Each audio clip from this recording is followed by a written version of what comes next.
Bom dia, querida irmã, querido irmão, sejam todos muito bem-vindos à nossa Escola Bíblica Dominical deste domingo. Que a graça e a paz do nosso Senhor esteja com você e com toda a sua família. Quero convidar neste momento a juntos elevarmos a Deus os nossos corações, os nossos pensamentos, através do cântico Obrigado, Senhor, que entoaremos em espírito de oração.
Quero convidar você a abrir a sua Bíblia no primeiro livro dos Reis, capítulo 3, versículos 16 a 28.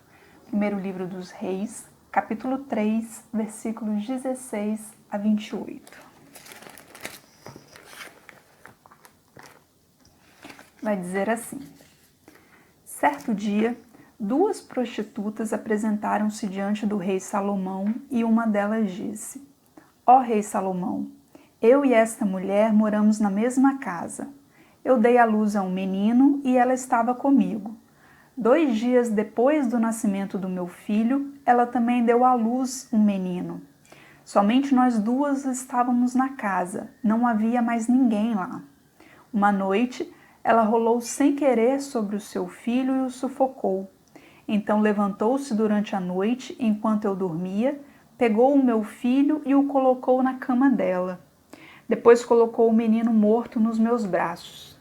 No outro dia de manhã, quando eu me levantei para dar de mamar ao meu filho, vi que estava morto. Porém, quando reparei bem, percebi que não era o meu filho. Mas a outra mulher disse: Não é verdade, pelo contrário, meu filho é o que está vivo e o seu é o que está morto. E a primeira mulher respondeu: Não é não. A criança morta é a sua e a viva é a minha. E foi assim que discutiram na frente do rei. Então o rei Salomão disse: cada uma de vocês diz que a criança viva é a sua e que a morta é da outra. Então mandou buscar uma espada e, quando a trouxeram, disse: cortem a criança viva pelo meio e deem metade para cada uma destas mulheres. A verdadeira mãe do menino, com o coração cheio de amor pelo filho, disse: por favor, Senhor, não mate o meu filho, entregue-o a esta mulher. Mas a outra disse: podem cortá-lo em 2 pedaços, assim ele não será nem meu nem seu.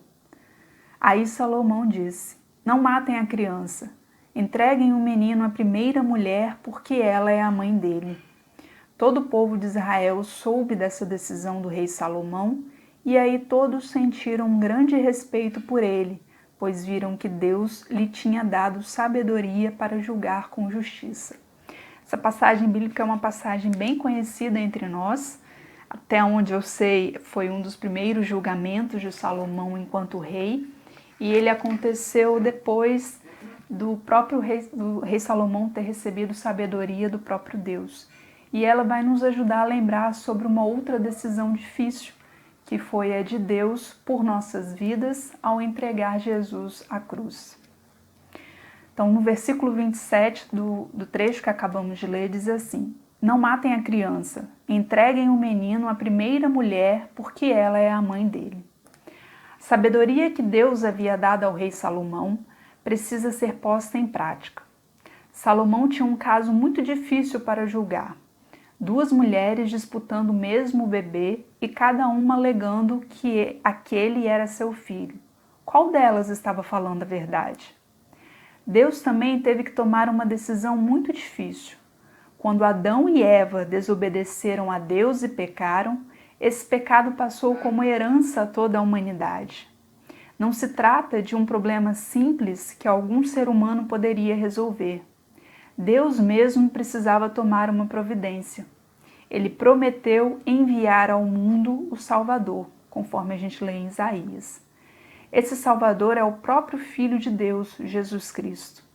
A forma como Cristo resolveu o nosso problema foi tomando sobre si o nosso pecado e pagando essa nossa dívida com Deus, entregando a própria vida por nós na cruz de Gólgota. O castigo que deveria cair sobre nós, Deus o colocou sobre Jesus. Por meio da sabedoria concedida ao rei Salomão, Deus poupou a vida daquela criança e a restituiu à sua verdadeira mãe. Deus, porém, não poupou o seu próprio filho. Antes, em amor por todos nós, o entregou para morrer em nosso lugar e saldar a dívida do nosso pecado. Assim, Deus também poupou a nossa própria vida, pois a morte que nós merecíamos, Ele a colocou sobre Jesus. E, em troca, nos deu a vida. Dessa forma, Jesus nos restituiu aos braços do Pai para vivermos com Ele desde agora e para todo sempre. Que a lembrança desse amor revelado na cruz do Calvário, no sacrifício do Calvário, seja cura para as nossas mágoas, seja esperança para as nossas inquietações, seja força para as nossas fraquezas, seja paz em meio a tudo isso que nós estamos vivendo hoje. E que possamos sempre lembrar da graça do Senhor sobre nós. Que isso nos fortaleça enquanto comunidade, que isso nos fortaleça enquanto cristãos, enquanto pessoas que enfrentam problema todos os dias. Vamos orar a Deus. Querido Deus e amado Pai, nós te agradecemos, Senhor, pelo dom da vida, te agradecemos, Senhor, pelo sangue derramado na cruz do Calvário, Senhor, que redimiu os nossos pecados diante de Ti e que nos chama para viver uma vida em abundância. Colocamos, Senhor, diante de Ti as nossas vidas, as nossas preocupações, as nossas tribulações. Colocamos também, Senhor, diante de Ti, em especial, todo esse momento, Senhor, que estamos vivendo por conta do coronavírus. Cuida, Senhor, de nós enquanto Teu povo, cuida de nós enquanto Teus filhos, Senhor. Dá-nos, Senhor, dias de paz, dá-nos, Senhor, dia de confiança, dá-nos, Senhor, dia de comunhão. Ajuda, Senhor, a encontrarmos tão logo, Senhor, uma forma, Senhor, de fazer com que essa pandemia passe logo, Senhor, de encontrarmos uma cura, uma vacina, um remédio, o que for, Senhor. Mas assim como o Senhor já fez tantas outras vezes na história da humanidade, que a Tua boa mão, Senhor, possa conduzir os nossos cientistas, os nossos pesquisadores, a encontrarem logo uma solução para tudo isso que estamos vivendo, Senhor. Colocamos também diante de Ti os nossos políticos, ó Deus, que precisam tomar decisões que importam, ó Pai, a nossa vida e a vida do nosso país, Senhor.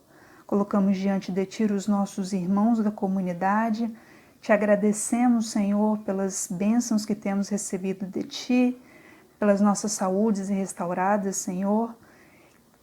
E pedimos, ó Pai, para que o Senhor continue sempre conosco, Deus. Ilumina-nos agora no estudo da Tua Palavra, que a Tua Palavra seja a raiz em nossas ações, Senhor, e que possamos, tudo aquilo que possamos fazer, o que falemos, que seja sempre para a honra e glória do Teu nome. Assim nós oramos em nome e por amor de Jesus Cristo. Amém. Vamos ainda louvar a Deus através de um cântico Alto Preço.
Teremos agora o nosso momento de estudo bíblico, mas antes eu gostaria de lembrar a todos que no culto haverá a celebração da Santa Ceia e que é importante que durante a tarde vocês já deixem preparados os elementos da ceia, o pão, o suco, para que possamos celebrar esse momento todos juntos durante o culto.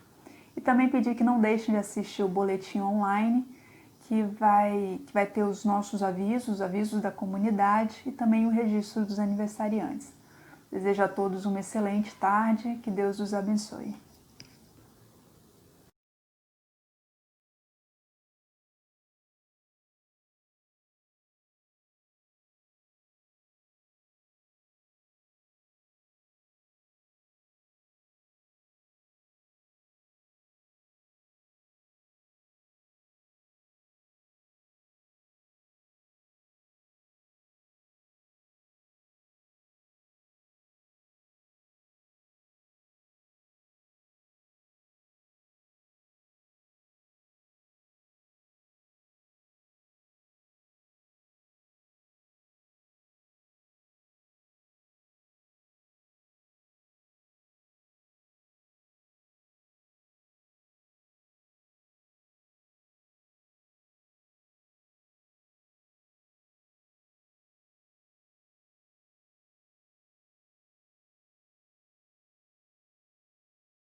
Olá, irmãos e irmãs.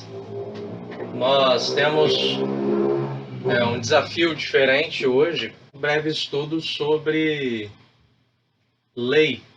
Nós, quando trabalhamos os textos bíblicos, o Evangelho, ou mesmo os textos do Antigo Testamento, Paulo, sempre nós temos essa tensão aí com a lei, que deve ser cumprido ou não, Jesus mesmo diz: dê a César o que é de César e a Deus o que é de Deus. Então, nós sempre estamos vivendo uma tensão com a lei.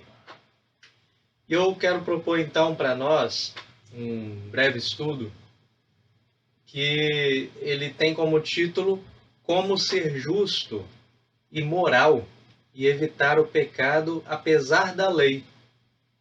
Esse desafio de como ser justo e ser moral e ainda evitar o pecado apesar da lei. A moral é individual e é uma lei universal, Cada pessoa julga o que é certo e o que é errado. E aí nós entramos num dilema, Como nós temos uma lei universal, que é a moral, que ao mesmo tempo ela é individual, porque cada um que vai julgar o que é certo e o que é errado, mas ao mesmo tempo nós somos desafiados pelo amor de Deus a conviver uns com os outros de forma harmoniosa, em busca de justiça e em busca de paz. Então, está aí o nosso desafio, Como ser justo, ser moral e evitar o pecado apesar da lei. Então, a gente precisa contar um pouco de história, construir algumas informações aqui que vão nos ajudar a entender um pouquinho como que a lei surge, O porquê que existe a lei, o que acontece com a lei e como ela está ligada nessa questão da moral, e de ser justo, Algo que nós trabalhamos no nosso dia a dia.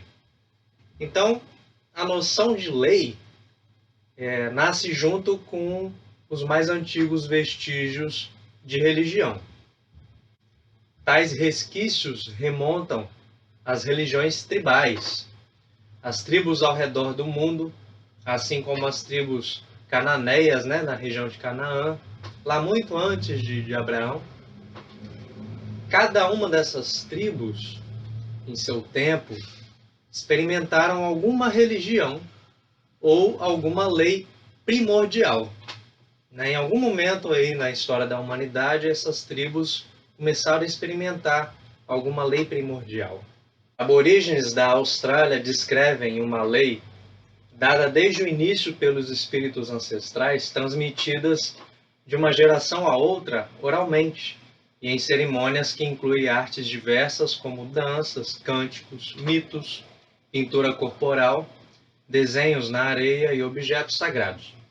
Segundo o teólogo católico romano Hans Kung, para os aborígenes, junto com toda a caça e colheita, a vida inteira é uma ininterrupta série de cerimônias, danças e rituais, ou seja, tradições que são eventualmente adaptadas às circunstâncias que vão aparecendo, bem distante de serem uma lei básica de sobrevivência, e sim um legado que, segundo esse povo, o mais importante para eles é que o que é contado contribua para a compreensão do mundo e deles mesmos. Então nós vemos aqui, entre os aborígenes, que eles têm uma lei que está ligada aí aos seus ritos religiosos e que remonta a um tempo primordial. E que para eles, mais do que uma lei básica de sobrevivência, o importante da lei é que ela seja um legado a ser passado de geração em geração e que contribua para a compreensão do mundo que eles vivem e também a compreensão de si próprios. Mas, como essa tradição não escrita é uma lei, Porque os aborígenes não têm uma lei escrita. Então, como uma tradição não escrita, ela é uma lei. Bem, os aborígenes estão convencidos de que essa tradição herdada e retransmitida é algo bom e que não pode ser transgredida. a repetição da tradição cuja autoria é atribuída a quem não se é mais possível dialogar, né? Alguém que não está mais presente, ou questionar diretamente, né? Então nós temos aqui os ancestrais, suas ideias e ações que moldaram as normas dos usos e costumes que o povo segue.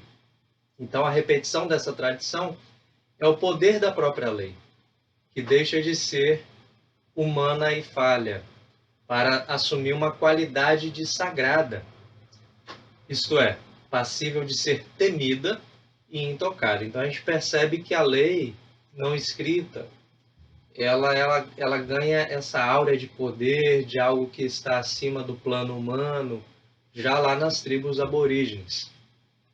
Portanto, assim, tanto lei quanto religião têm, as duas, né, têm como ingrediente para a sua continuidade a autopreservação, garantida por meio de dispositivos simbólicos, né, lembra dos rituais, as danças, né, que colocam a sobrevivência humana dependente da sobrevivência da lei ou da doutrina, e não o contrário.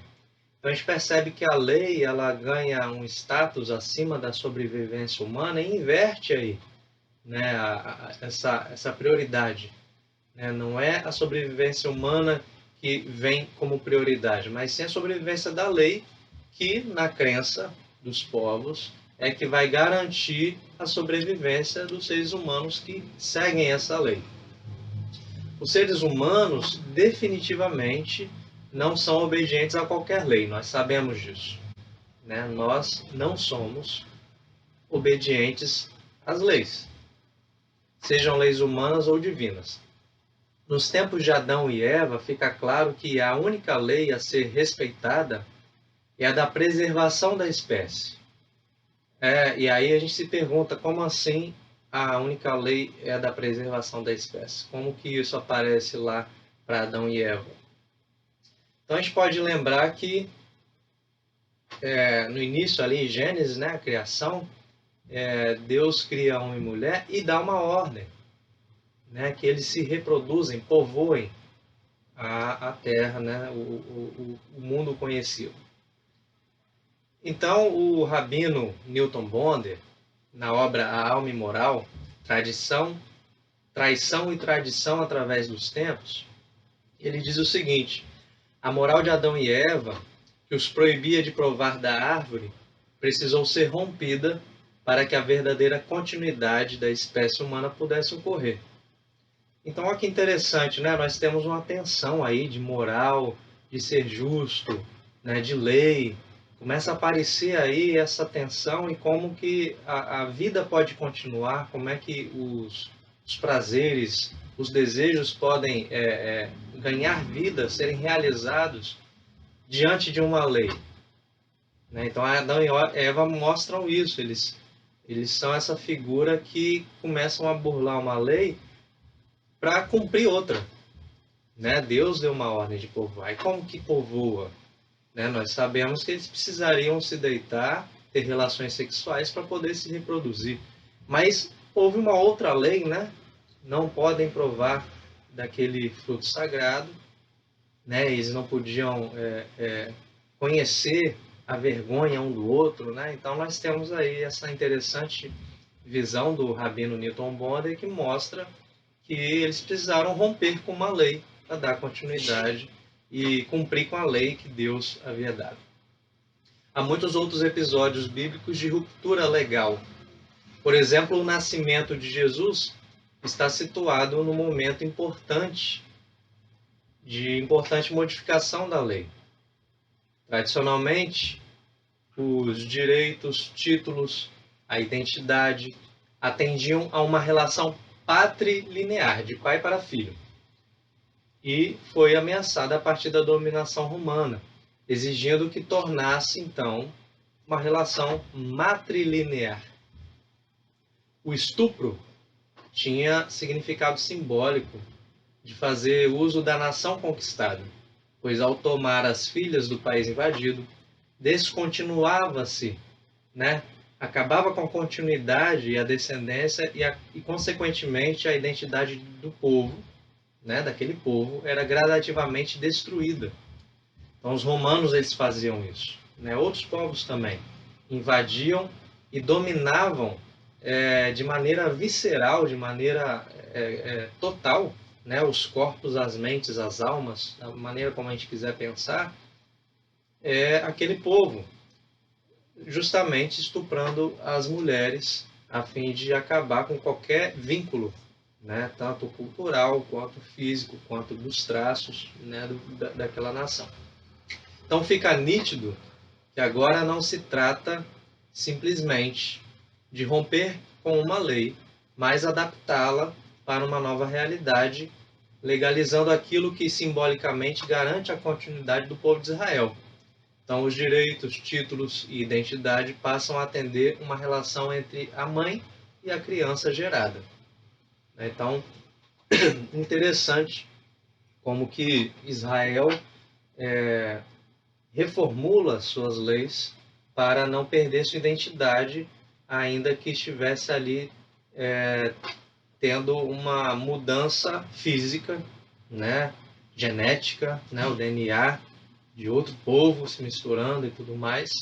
E eles, para garantir a identidade do povo, então eles mudam a lei de patrilinear para a relação matrilinear. O teólogo Pannenberg, no terceiro volume da obra Teologia Sistemática, apresenta no capítulo 12, seção 3, Lei e Evangelho, aquilo que brotou no coração das religiões tribais e evoluiu nas civilizações antigas: a estreita relação entre a ordem jurídica e a religião. Nós começamos a ver lá desde o início. Lei e religião, elas nascem meio que juntas aí nas tribos, né, primordiais. É no comportamento dos indivíduos que a aplicação de efeitos jurídicos em determinadas relações de direito demonstravam sua dependência da autoridade da divindade como protetora do direito e garantidora da punição das transgressões. Então a gente vê que está aí a garantia de uma punição de transgressões, de manter o direito também protegido, né? A lei, ela era vinculada à autoridade divina, né? Então o comportamento dos indivíduos é dependente desse poder divino, e aí a gente tem essa mistura, aí, essa relação estreita entre a ordem jurídica e a religião. No caso do povo de Israel, assim como a justiça e a política se associam para dar a entender que certas decisões judiciais e governamentais foram autorizadas pela divindade, nós temos exemplos hoje, né, no nosso tempo, quantos políticos, lideranças, né, usam dessa relação jurídica e política, né, e jogam isso como vontade divina, né? Foi Deus que consolidou isso. Um exemplo também no meio jurídico, né? As pessoas, quando vão a júri, né? Quando vão diante de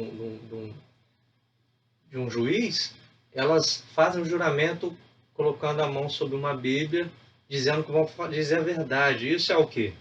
É uma submissão legal a um poder maior, né? Um poder religioso, divino. Então essas imagens nós temos na nossa sociedade e estavam lá também no caso do povo de Israel. Então lá, a legitimação das convicções jurídicas judaicas como o direito de Deus foi mediada originalmente pelas tradições da eleição de Israel, respectivamente pelo direito de propriedade de Javé sobre Israel, com base na condução para fora do Egito e na concessão de terra. Então, é como se fosse uma retribuição, né? As leis, elas se baseiam numa ideia de retribuição da relação que Deus tinha com o povo de Israel, né? Como Deus tirou o povo de fora do Egito, deixou de ser escravos, então essa convicção jurídica judaica do direito de Deus sobre um povo, ou seja, tudo que Deus diz como lei, né, que aquele povo tem, está ligado aí a essa ação de Deus, e também a concessão de terra, né? A gente vai encontrar nos textos bíblicos que a terra foi dada por Deus. Então, não importa se eles dizimassem quem já estava lá em Canaã para tomar aquela terra, porque é uma lei que está lá sobre Deus. Deus deu essa terra. Então, a gente pode relacionar esse modelo das leis de Israel para garantir aquele domínio sobre aquela terra com algo que pode acontecer hoje com algum de nós. É como quem acha uma nota de R$ 100 perdida na rua e, para mediar essa conquista, afirma que é uma providência divina, né? Foi Deus que me deu, foi Deus que me proporcionou esses R$ 100. Como se pegar algo que não é de minha propriedade estivesse resguardado por um direito protegido por Deus. O que difere a regulação jurídica judaica de outras na relação estreita com a religião é que esta não foi uma autorização direta do rei por Deus. Normalmente os reis, eles também se apropriavam de uma relação com a divindade para determinar as leis que aquele povo deveria seguir. Então, em Israel, não é uma autorização direta do rei por Deus, mas como relato de uma legitimação divina revelada a Moisés e transmitida através dele, como se Deus desse a lei diretamente ao seu povo, sem mediação de uma autoridade instituída como um rei, por exemplo, um governante. Muitas leis posteriores ao Deuteronômio, o livro que tem as leis, foram adicionadas ao código recebido por Moisés como se fizessem parte daquele conjunto original, numa nítida revisão e adaptação circunstanciais. Esse estatuto inflado, arrolado ao cânon final, que nós conhecemos como Torá, o Antigo Testamento, não poderia ser alterado, já que eram partes integrantes do direito divino dado por Deus no Sinai, lá para Moisés. Portanto, muitos mais mandamentos necessitam ser observados, além de exigirem uma complexa e constante interpretação. Então, com essa inflação de novos códigos, que tinha nada a ver com aquilo que Moisés teria recebido, criou uma necessidade de interpretar, porque antes era um número restrito de leis, talvez objetivas, e agora são acrescentados muitos, e são acrescentados como se fossem aquelas dadas por Deus. Então, isso cria essa dificuldade de interpretação constante. E nós percebemos isso hoje, uma Constituição que começa com um número limitado de dispositivos, para que o povo seja, viva em harmonia com direitos. A gente sabe hoje que a nossa Constituição, por exemplo, ela tem sem número de emendas, sem número de acréscimos, Então isso dificulta a interpretação, dificulta a ação, dificulta até a caminhada de um povo por conta dessa forma de querer ampliar e inflar a lei. Assim, a Torá passou a refletir bem mais o nacionalismo identitário do povo de Israel, desde que quer se garantir como povo de Israel, que seja visto como um povo diferente dos demais povos.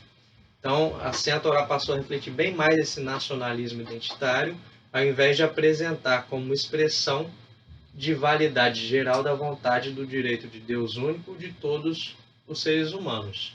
Então, aqui fica bem marcado aquela ideia de que Deus tinha um plano original para o ser humano, de amor, de vida em comum, de parceria, onde as pessoas pudessem viver uma paz e uma justiça verdadeiras. E por conta desse monte de lei, isso acaba se desvirtuando e nós sabemos bem como nós vivemos. Então Jesus supera não só a infindável lista de leis, como reforma o direito divino recebido por meio de Moisés, reafirmando a ordem jurídica de Deus concentrada no amor a Deus e ao próximo, sem ter que utilizar qualquer argumento dependente da tradição da lei, mesmo a conhecendo profundamente. Nós sabemos que Jesus ele atravessa a lei, esse sem número de leis, conhecendo profundamente essa lei, mas ele faz isso reafirmando a vontade de Deus. Então, conforme Gálatas 3,13, onde a maldição corresponde a uma pessoa condenada por Deus, a autoridade da lei foi assim substituída pelo Evangelho. Então diz lá Gálatas 3,13, porém Cristo, tornando-se maldição, né, que uma pessoa condenada por Deus, então Cristo tornando-se uma pessoa condenada por Deus, ou, como está no texto, maldição por nós. Então, porém Cristo, ele assumiu o nosso lugar. Nos livrou da maldição imposta pela lei. Como dizem as Escrituras, maldito todo aquele que for pendurado numa cruz. Então, sem sombra de dúvidas, a lei judaica comprou para si a autoridade divina. E a gente percebe que também as nossas leis, às vezes, compram para si a autoridade ou aquilo que era o seu formato original. Né? Uma Constituição que diz todos têm direito à água e agora aparentemente tenta se privatizar a água, ela está se negando. Né? A lei original ela tinha um propósito bastante específico, universal, de dar direito às pessoas a ter água para beber. E agora nós podemos viver uma situação onde isso pode ser simplesmente roubado de nós. Então a gente percebe aqui que, sem sombra de dúvidas, a lei judaica, como as nossas leis, elas compram para si a autoridade primordial, aquilo que é original, ou no caso de Israel, a autoridade divina. Aliás, as leis humanas tendem a presumir-se supremas, justas e inequívocas. Jesus assim oferece-se para ter aplicada sobre a sua vida toda a suposta validade da lei, porém ele vence a lei ao ressuscitar. O parâmetro para quaisquer relação jurídica, religiosa, o que quer que seja, é o amor do qual Deus é fonte e destino. O Dicionário Brasileiro de Teologia define no Antigo Testamento: a lei e vontade de Deus se confundem na maioria das vezes. Então, o dicionário vai mostrar que a lei e a vontade divina elas se confundem na maioria das vezes. Então, a gente viu isso lá no início, né? Lei e religião, elas nascem num momento mais ou menos em sintonia, né? No mesmo tempo lá com as primeiras tribos, né? Ou em tempos primordiais. Então, a lei tem íntima ligação com a antiga aliança, no caso de Israel, né? A lei ela está ligada com aquela antiga aliança de Deus com o povo. A consolidação de Israel como nação decorre da aliança com Deus. Né? Josué 24, 16 a 25 vai mostrar isso com bastante clareza. Um acordo solene celebrado por Josué representando o povo. E aí no versículo 25 vai dizer, né, de Josué 24, vai dizer assim: naquele dia, Josué fez um acordo para o povo e ali em Siquém lhes deu leis e regulamentos, os quais teriam a função de tanto regular a relação com o Senhor quanto as relações de convivência social. Então a gente vê aí que Josué ele se coloca como representante do povo e dá as leis. Quantos de nós já não viram, né, algum líder, algum governo, algum governador, algum líder religioso, como representante, claro, de algum grupo, simplesmente dizendo que tem as leis, os regulamentos, como se fosse ele, de fato, absorvesse os interesses populares, né? Então a gente tem isso no tempo bíblico, tem isso hoje, e a gente percebe que esses acordos eles acabam virando leis, e às vezes são leis que não fazem bem para a população, né? A ideia de boas relações de convivência social que Josué ele regula aí num acordo com Deus, na verdade a gente sabe que tem aí uma mão humana também colocando interesses muito próprios para dominar ou para manipular, né, e tudo mais. A Torá, conjunto de preceitos, estatutos e mandamentos, inicialmente constituía uma orientação oral que emanava de um profeta ou de um sacerdote como reação ao questionamento individual. Então, a Torá, lá no seu início, antes de ter aquele monte de leis, qual que era o objetivo dos preceitos? Alguém tinha um questionamento, uma dificuldade, uma dúvida de como agir em relação a certa situação, então procurava o profeta ou o sacerdote e eles resolviam, procuravam a solução de acordo com aquela circunstância, sem ter que ficar procurando códigos e várias mil formas de interpretações complexas para resolver. E aí fazia parte da construção da moral individual visando a paz. Entretanto, a lei adquiriu uma importância, né? A lei adquiriu uma importância tal que o seu valor passou a regular as dimensões cultural, jurídica e social do povo. Quando a lei deixa de atuar nas relações pontuais de maneira informal e horizontal, procurando contribuir para a vida das pessoas, sua existência assume uma forma vertical, generalista e seletiva, exigindo uma formalização ou fixação. Então, lembra, a lei era oral, né, uma transmissão oral das tradições, e ela chega nesse ponto onde ela começa a ser redigida, né, precisa ser gravada.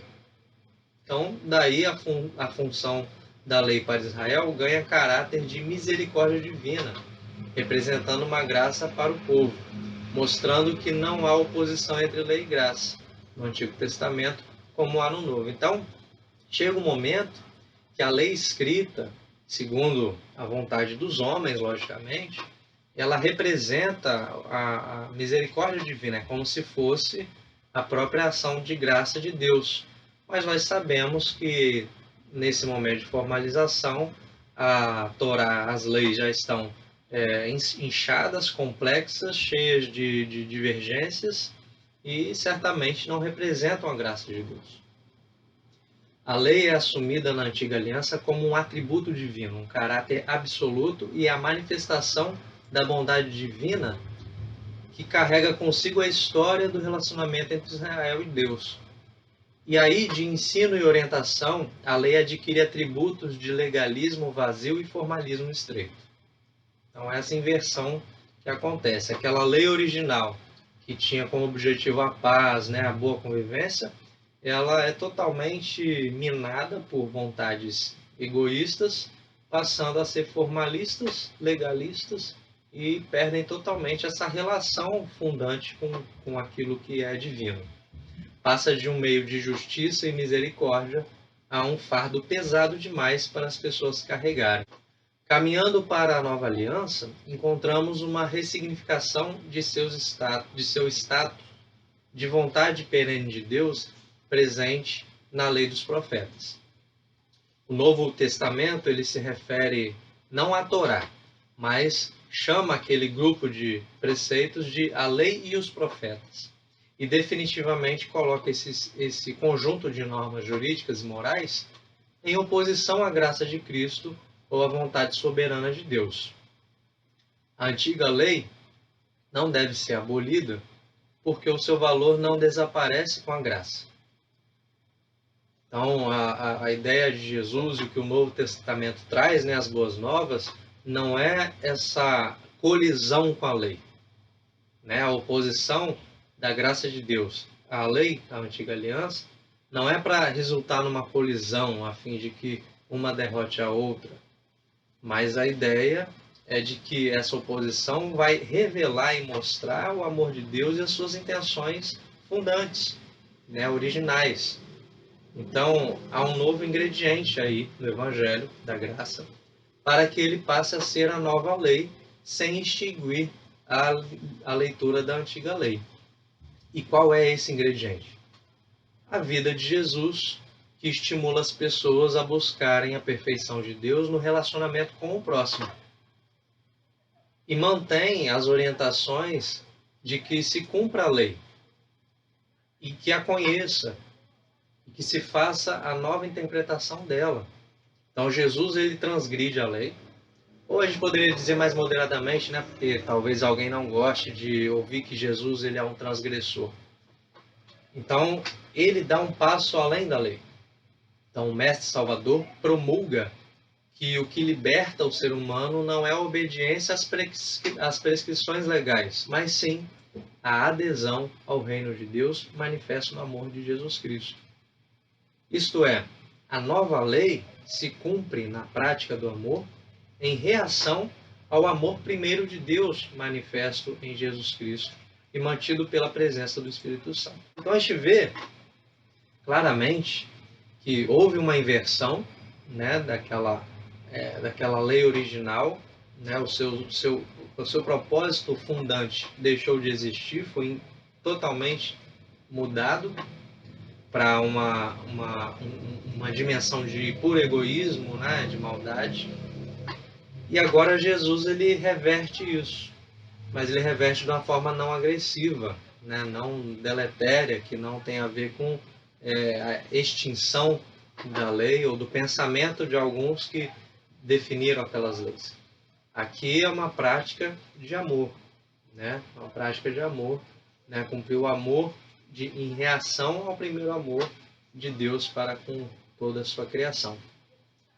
Então percebemos que a idolatria da lei é um atalho para não se comprometer honestamente com o dom da vida e o bem comum.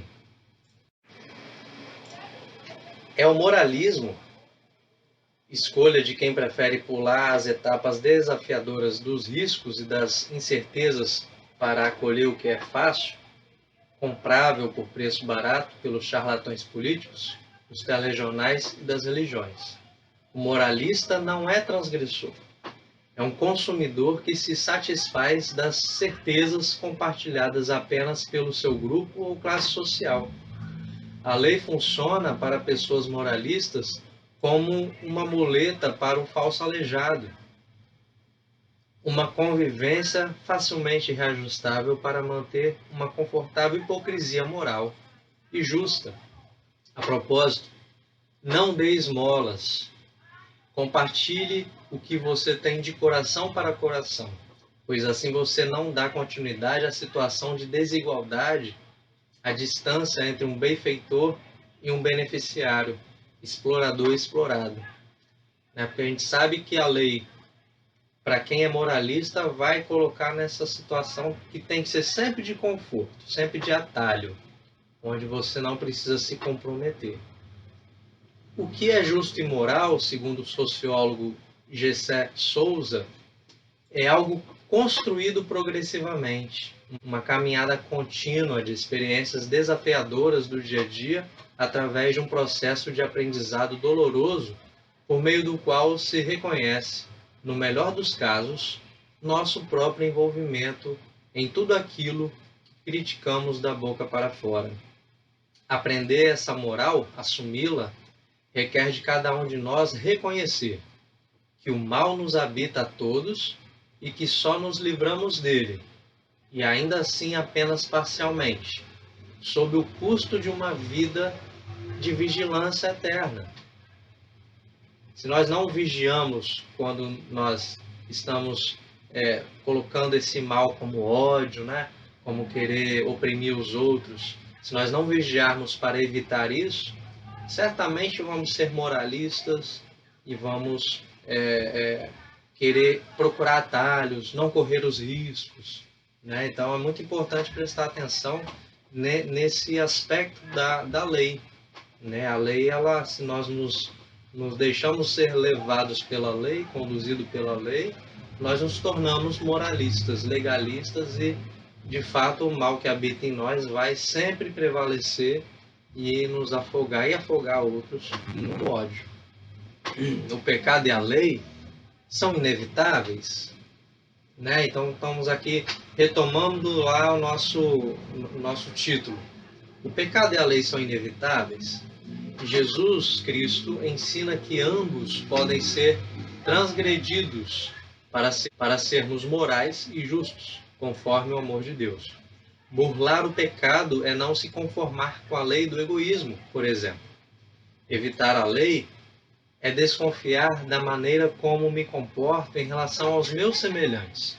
Como afirma em outras palavras o teólogo Ronaldo Sater Rosa, ser cristão é motivar a que nós humanos desenvolvamos em nossa existência uma vida que espelhe nossa vocação de sermos plenamente humanos. Deus nos chama a que sejamos apenas humanos, nem pequenos deuses, nem criaturas dominadas por forças opressoras. No exercício dessa vocação divina, o alvo é que sejamos protagonistas humildes e corajosos de nosso viver, não transferindo a qualquer outro ou a qualquer instituição e nem mesmo a Deus a tarefa que nos cabe de assumir o mundo como nossa tarefa. Então, o que o teólogo Ronaldo Sater Rosa traz aqui é exatamente isso, essa relação como ser justo, como ser moral e não pecar. Então, a gente não se colocar nessa condição de ser pequenos deuses, né, soberbos, que se acham melhor que os outros, nem também numa condição de oprimidos, né, de subjugados, né, de nos deixar ser dominados por forças opressoras. É nem uma coisa nem outra. O ser humano está na condição aí, né, de um espaço onde cabe ser humano, né, de poder assumir a tarefa do mundo, né, de cuidado do mundo. Então aqui nós encontramos algo que é fundamental para finalizar esse nosso pequeno estudo, que é a ética de Cristo ensina e orienta como ser justo, justa e moral e evitar o pecado apesar da lei. O amor incondicional. Graça de Deus revelada em Jesus. É conforme devemos ser. Então, aquele ser humano que não precisa ser nem pequeno Deus, nem criatura dominada por forças opressoras, é aquele conforme o amor de Deus. Aquela pessoa que segue os preceitos originais do amor de Deus. Então, a tarefa é o bem, a liberdade universal e boa, agradável a Deus, conforme Lucas 4, 18 a 21. Né? Então, fazer o bem, principalmente aqueles que mais sofrem, essa sim é a lei primordial, essa sim é a forma de sermos justos, morais, evitando o pecado. Então, que possamos aprender mais com essas tensões entre lei e a vida cotidiana, para que possamos crescer rumo a esse reino de Deus, que é um reino de paz e de muita sabedoria. Um grande abraço a vocês.